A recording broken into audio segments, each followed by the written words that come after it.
Hello, मैं Shri Prakash Verma, science अध्यापक, आदर्श जनता विद्यालय टांगा। तो कक्षा 10 के बच्चों के लिए आज हम जो है पाठ 2 का विचार लोग का पाठ 2 में बताना चाहते हैं पीएच मान। लेकिन इसके बताने के पहले आपको एक चीज और बता दें, आयन और आयनन क्या है। आयन को परिभाषित करने के लिए जानिए, आयन परमाणु या परमाणु का समूह होता है जिसके ऊपर कम से कम एक स्वतंत्र आवेश होता है। जैसे Na+ sodium ion, K+ potassium ion, Cl- chloride ion, OH- hydroxide ion. इस तरह से देख रहे हैं आप, आयन परमाणु या परमाणु का समूह होता है जिसके ऊपर कम से कम एक स्वतंत्र आवेश होता है, आयन कहलाता है। अगर धन आवेश है तो धन आयन, इसी तरह ऋण आवेश है तो ऋण आयन कहते हैं। धन आयन को हम लोग क्षारीय मूलक भी कहते हैं। क्यों? जैसे आप देखिए NaOH, इस क्षार का अगर आयन किया जाए तो ये सोडियम आयन और प्लस हाइड्रोक्साइड आयन में वियोजित होता है। NaOH को जब आप पानी में घोलते हैं तो इसका आयन होने के फलस्वरूप सोडियम आयन और हाइड्रोक्साइड आयन मिलता है। हाइड्रोक्साइड आयन ही क्षार की पहचान है। कहने का जलीय विलयन में ये आपका NaOH क्षार जो है, ये हाइड्रोक्साइड आयन के अतिरिक्त जो आयन और देता है वही आपका क्षारीय आयन है। तो इस तरह से ये आप देखें, क्षारीय आयन या इसे आप क्षारीय मूलक कहते हैं। इसी तरह अमोनियम हाइड्रोक्साइड NH4OH, इसको जल में घोला जाए तो ये वियोजित होकर अमोनियम आयन NH4+ और हाइड्रोक्साइड आयन में टूट जाता है। तो यह अमोनियम आयन जो है आपका, ये क्षारीय आयन, क्षारीय आयन या इसे क्षारीय मूलक भी कहते हैं। क्षारीय मूलक, चाहे क्षारीय आयन कहा जाए या क्षारीय मूलक। इसी तरह आपका HCl है। HCl को अगर आप जल में घोलिए एक्वस जलीय विलयन तो यह H+ और Cl- में टूटेगा। अब देखिए H+ आपको बताया गया ये अम्ल की पहचान है, क्योंकि जलीय विलयन में जो हाइड्रोजन धन आयन या प्रोटॉन देते हैं वो क्या है, अम्ल कहलाते हैं। तो इसके अतिरिक्त आप देखिए क्या बचा आपका, क्लोराइड आयन, क्लोराइड आयन। और ये किससे प्राप्त हुआ, अम्ल से, इसलिए इसको क्या कहते हैं, अम्लीय मूलक, अम्लीय मूलक। तो देख रहे हैं आपको, अम्ल से जो प्राप्त हुआ अम्लीय मूलक, क्षार से जो प्राप्त हुआ क्षारीय मूलक। तो क्षारीय मूलक के ऊपर धनावेश, अम्लीय मूलक के ऊपर ऋणावेश। क्योंकि आप देख रहे हैं अम्ल में हाइड्रोजन आयन के अतिरिक्त जो अवशेष आयन है वही आपका अम्लीय मूलक कहलाता है, जिसमें HCl में आपको क्या मिला, क्लोराइड आयन। इसी तरह क्षार में आप देख रहे हैं हाइड्रोक्साइड आयन के अतिरिक्त जो अवशेष प्राप्त होता है वही क्षारीय मूलक कहलाता है। अमोनियम हाइड्रोक्साइड में आप देखिए हाइड्रोक्साइड के अतिरिक्त क्या मिला, NH4+ जो आपका क्षारीय मूलक या क्षारीय आयन कहलाता है। तो ये आप जान लीजिए, धन आयन जो है वो क्षारीय आयन या क्षारीय मूलक के नाम से जानते हैं। ऋण आयन जो है वो अम्लीय मूलक या ऋण आयन के नाम से जाना जाता है। आयनन में आप अब देख लीजिए, आयनन में आपने कहा जब किसी विद्युत घट को जल में घोला जाता है तो वह स्वतः 2 आवेशित कणों में स्वतः को वियोजित कर लेता है। जैसे आपने देखा NaCl को आपने जब जल में घोला तो ये स्वतः सोडियम आयन और क्लोराइड आयन में टूट जाता है। तो यह क्रिया आयनन कहलाती है। कहने का जितने प्रबल विद्युत घट है उन सबका आयनन होता है। तो आयनन एक प्रक्रिया है।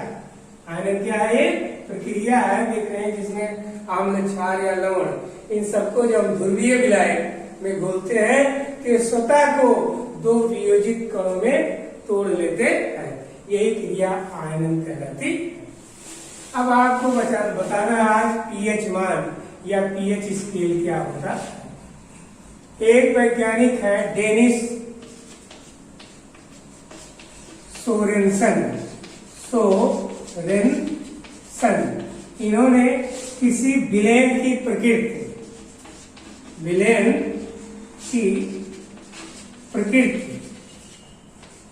ज्ञात करने के लिए जो तरीका अपनाया उसी को हम लोग पीएच मान कहते हैं। पीएच से यह स्पष्ट है, पी का मतलब पावर से, एच का मतलब हाइड्रोजन आयन। कहने का विलेन में हाइड्रोजन आयन की शक्ति क्या है, कैपेसिटी क्या है, इसी को डेनिस सोरेनसन ने 1909 में व्यक्त किया है, जिसे हम लोग पीएच मान या पीएच स्केल के नाम से जानते हैं। इसके अनुसार किसी विलेन में उपस्थित हाइड्रोजन आयन की सांद्रता के ऋणात्मक लक्षण को उस विलेन का पीएच मान कहते हैं। किसी विलेन में उपस्थित हाइड्रोजन आयन की सांद्रता के ऋणात्मक लक्षण को उस विलेन का पीएच मान के नाम से जाना जाता है। पीएच बराबर minus log H plus ion आधार 10। करें पीएच बराबर माइनस लॉग आधार 10 H प्लस आयन। कहने का किसी विलेन का पीएच मान विलेन में उपस्थित हाइड्रोजन आयन की सांद्रता के ऋणात्मक लक्षण को उस विलेन का पीएच मान कहते हैं। कहने का विलेन में हाइड्रोजन आयन की सांद्रता जो होती है वो 1 से लेकर ये जो है कहने का 1 गुणे 10 घात 0 से लेकर 1 गुणे 10 घात माइनस 14 तक होती है। किसी विलेन में हाइड्रोजन आयन की सांद्रता जो होती है वो 10 घात माइनस 14 से 10 घात माइनस 1 के बीच देखी जाती है। कहने का 10 घात माइनस 14 सबसे छोटा है और 10 घात माइनस 1 सबसे बड़ा है। तो कहने का विलेन में जैसे जल है आपका, जल का जो आयनिक गुणनफल है, विलेयता गुणनफल आपको बताएगा KW, ये होता है 1.0 गुणे 10 घात माइनस 14। कहने का जल में हाइड्रोजन आयन की सांद्रता जो होती है वो 10 घात माइनस 7। हाइड्रोक्सिल आयन की सांद्रता जो होती है वो भी कितनी होती है 10 घात माइनस 7। तो कहने का दोनों की सांद्रता जल में देखे हैं, हाइड्रोजन आयन हाइड्रोक्सिल आयन दोनों की इक्वल है, इसलिए जल क्या है उदासीन होता है, न अम्लीय होता है न क्षारीय होता है। तो कहने का जब हाइड्रोजन आयन की सांद्रता जो हम लोग देखते हैं उसको 1 और 14 के बीच देखनी है। 10 घात माइनस 1 से लेकर 10 घात माइनस 14 के बीच देखनी है। तो कहने का अगर हाइड्रोजन आयन की सांद्रता 10 घात माइनस 7 से कम है तो विलेन अम्लीय होगा। 10 घात माइनस 7 से कम, 10 घात माइनस 7 से कम होने पर विलेन क्या होगा अम्लीय। इसी तरह 10 घात माइनस 7 से अधिक होने पर जो है वो क्षारीय होगा। कहने का अधिक का मतलब 10 घात माइनस 14 से ज्यादा नहीं होगा, ये 1 से लेकर 14 तक ही देखा जाएगा। पीएच स्केल पर हाइड्रोजन आयन की सांद्रता हम लोग 1 से लेकर कितने तक देखेंगे 14 तक, और 10 घात माइनस 7 पर उदासीन होगा। 10 घात माइनस 7 पर क्या होगा उदासीन। अगर हाइड्रोजन आयन की सांद्रता 10 घात माइनस 14 से कम है तो विलेन अम्लीय। इसी तरह अगर हाइड्रोजन आयन की सांद्रता 10 घात माइनस 7 से अधिक लेकिन 10 घात माइनस 14 से कम के बीच है तो विलेन क्षारीय होता है। तो कहने का इस तरह से डेनिस सोरेनसन ने किसी विलेन की प्रकृति जानने के लिए जो फार्मूला बनाया इसमें हाइड्रोजन आयन को महत्व दिया है, इसीलिए हम लोग इसको पीएच स्केल या पीएच मान के नाम से जानते हैं। तो यहाँ आप स्पष्ट रूप से समझिए, पी का मतलब पावर है, एच का मतलब हाइड्रोजन आयन की सांद्रता। तो जिस विलयन की प्रकृति हमें ज्ञात करनी है उस विलयन में देखिए के लिए हम लोग देखें कि विलयन में हाइड्रोजन आयन की सांद्रता कितनी है। तो अगर विलयन में हमें हाइड्रोजन आयन की सांद्रता पता हो तो उसके ऋणात्मक लागार्थ्यम निकाल लेते हैं और उसका ऋणात्मक लागार्थ्यम का मान ही उस विलयन की जो है अम्लीय और क्षारकता को व्यक्त करता है।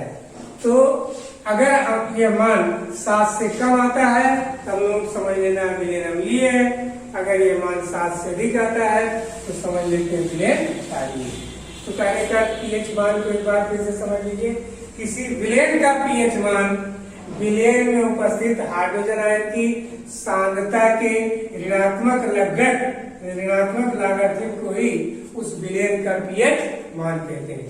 अगर विलयन में हाइड्रोजन आयन की सांद्रता हम लोग ज्ञात हो तो हम लोग उस विलयन की प्रकृति ज्ञात कर सकते हैं। जैसे मानिए किसी विलयन में हाइड्रोजन आयन की सांद्रता थी 10⁻³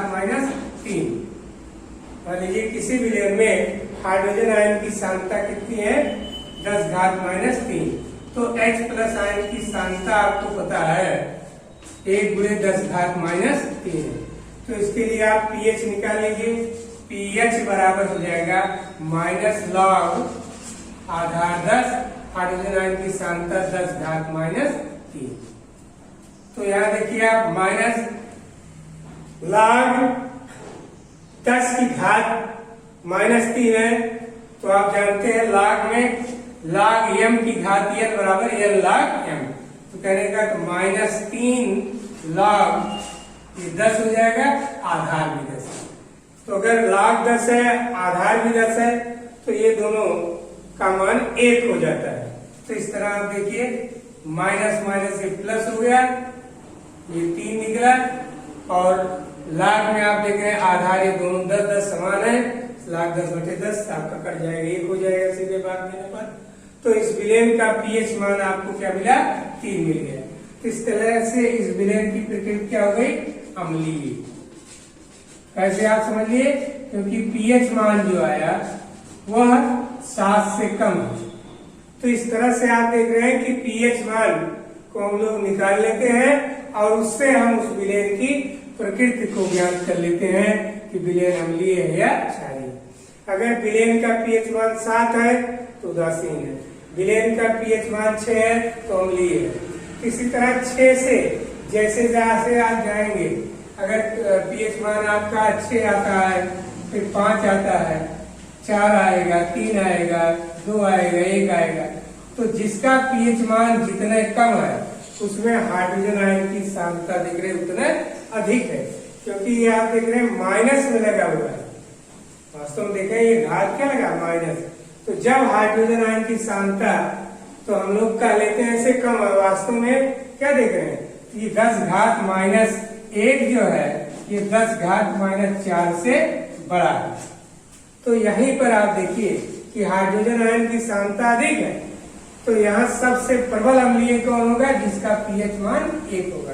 तो समझ लीजिए कि पीएच मान 6 वाला अम्लीय है लेकिन दुर्बल है, 5 वाला उससे स्ट्रांग, 4 वाला उससे स्ट्रांग, 3 वाला उससे स्ट्रांग, 2 वाला उससे स्ट्रांग, और जिसका पीएच मान 1 आया उसका अम्लता सबसे अधिक होती है। तो कहने का क्यों, क्योंकि हाइड्रोजन आयन की सांद्रता जिसमें 10⁻⁻1 है तो हाइड्रोजन की शक्ति उसी में तो सबसे अधिक है, इसलिए वह जो है सबसे प्रबल अम्लीय होता है। इस तरह से हम लोग विलयन की प्रकृति ज्ञात करने के लिए हाइड्रोजन आयन की सांद्रता की सहायता से हम विलयन की प्रकृति को ज्ञात कर सकते हैं। अब दूसरी चीज आपको एक बतानी है लवण। क्या बताना है लवण। लवण क्या है, अम्ल तथा क्षार, अम्ल तथा क्षार की परस्पर रासायनिक अभिक्रिया से प्राप्त आयनिक ठोस को लवण कहते हैं। जैसे आपका H2SO4 ये क्या है? अम्ल। क्षार में आपका NaOH। अगर ये दोनों परस्पर रासायनिक क्रिया करते हैं तो देखिए मिलेगा आपको Na2SO4 प्लस H2।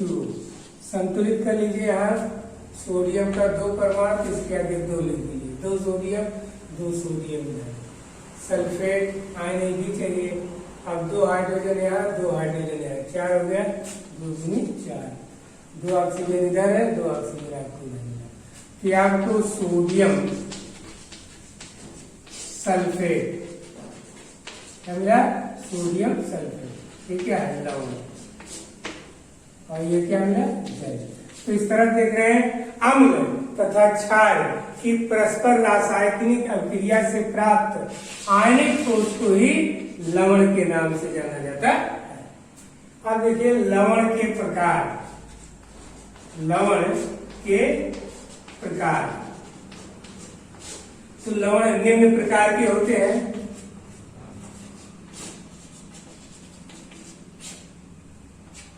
पहले नंबर 1 आपका है सामान्य लवण।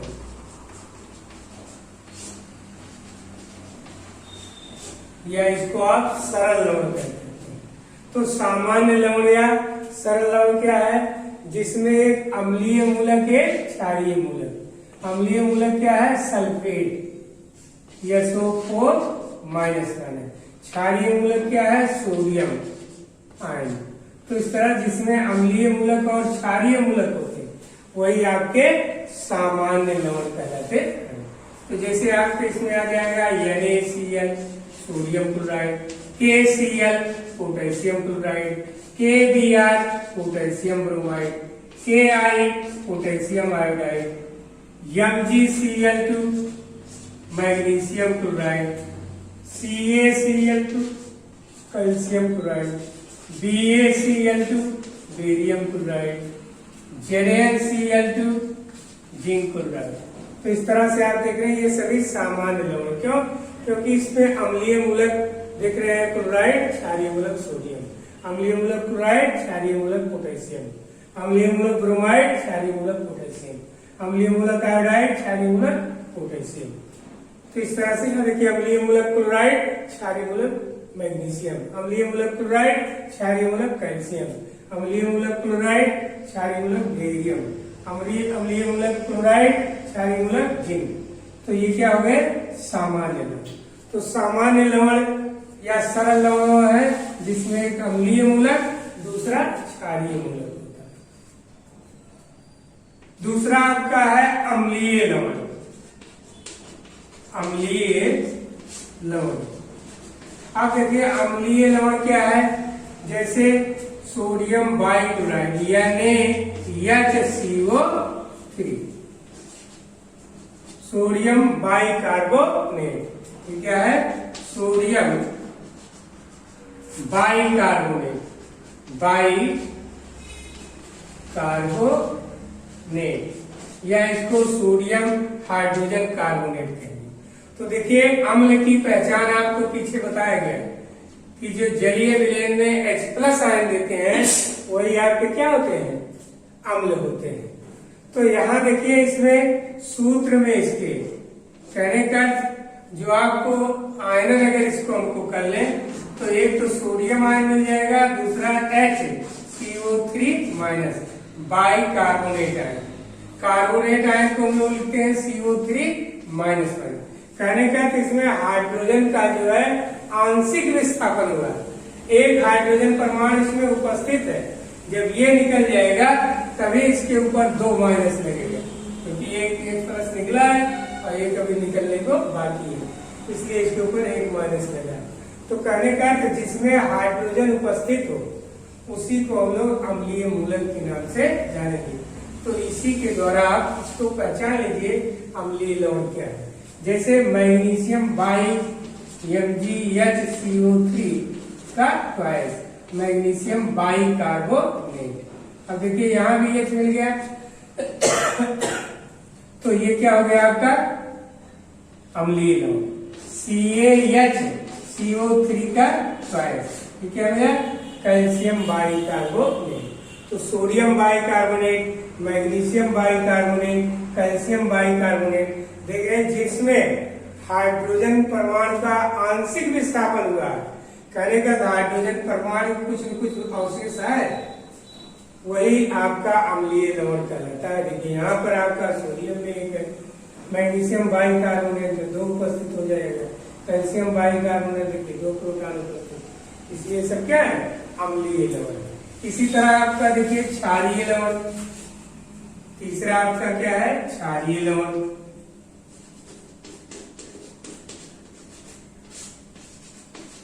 तो क्षारीय लवण में देखिए क्षार की पहचान आपकी क्या थी, हाइड्रोक्साइड आयन। तो जैसे आपका मैग्नीशियम,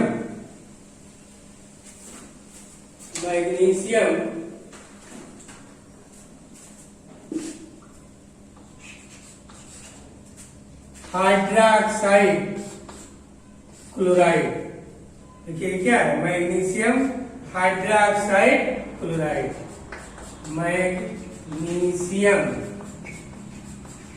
हाइड्रोक्साइड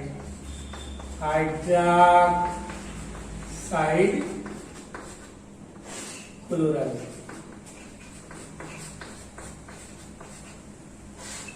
देखिए क्षारीय मूलक आप क्या है, क्षार से हाइड्रोक्साइड आयन के विस्थापन के फलस्वरूप प्राप्त होते हैं। जो आपका अमोनियम हाइड्रोक्साइड था, MgOH का ट्वाइस, क्या था, MgOH का ट्वाइस, इससे एक हाइड्रोक्साइड आयन का विस्थापन हुआ, एक रह गया, तो आंशिक विस्थापन हुआ ना, इसलिए क्या है, क्षारीय लवण। तो क्षारीय लवण की यही पहचान है कि उसमें कम से कम एक हाइड्रोक्साइड आयन अवश्य उपस्थित होगा। तो देखिए मैग्नीशियम हाइड्रोक्साइड क्लोराइड ये आपका क्षारीय लवण, कैल्शियम हाइड्रोक्साइड ब्रोमाइड, ठीक है, आपका क्षारीय लवण, बेरियम हाइड्रोक्साइड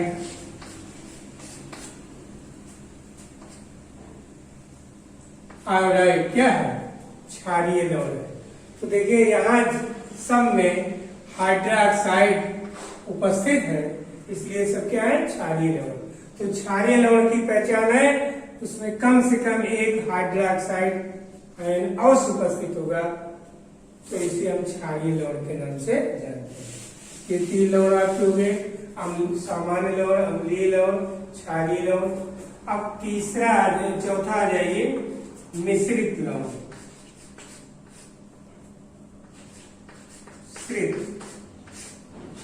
लवण या इसे संकर लवण भी कहते हैं, संकर नहीं, मिश्रित लवण। मिश्रित लवण में आप देखिए आपका क्या है, मिश्रित लवण में 2 अम्लीय मूलक, 1 क्षारीय मूलक, या 2 क्षारीय मूलक, 1 अम्लीय मूलक। कहने का ये समान अनुपात में नहीं होते, तो यह आपका मिश्रित लवण कहलाता है। जैसे सोडियम, पोटेशियम, सल्फेट। अब यहाँ देखिए सल्फेट आयन अम्लीय मूलक SO4 माइनस है, लेकिन क्षारीय मूलक में आपके 2 आ गए, Na+ और K+। तो इन दोनों के साथ सल्फेट मिलकर के क्या बनाया है, मिश्रित लवण। तो सोडियम, पोटेशियम, सल्फेट। इसी तरह से मैग्नीशियम क्लोराइड, ब्रोमाइड। देखिए आप यहाँ क्षारीय मूलक में आपका मैग्नीशियम है Mg++, और अम्लीय मूलक में क्लोराइड Cl- और ब्रोमाइड Br-। तो देख रहे हैं ना, 1 क्षारीय मूलक, 2 अम्लीय मूलक।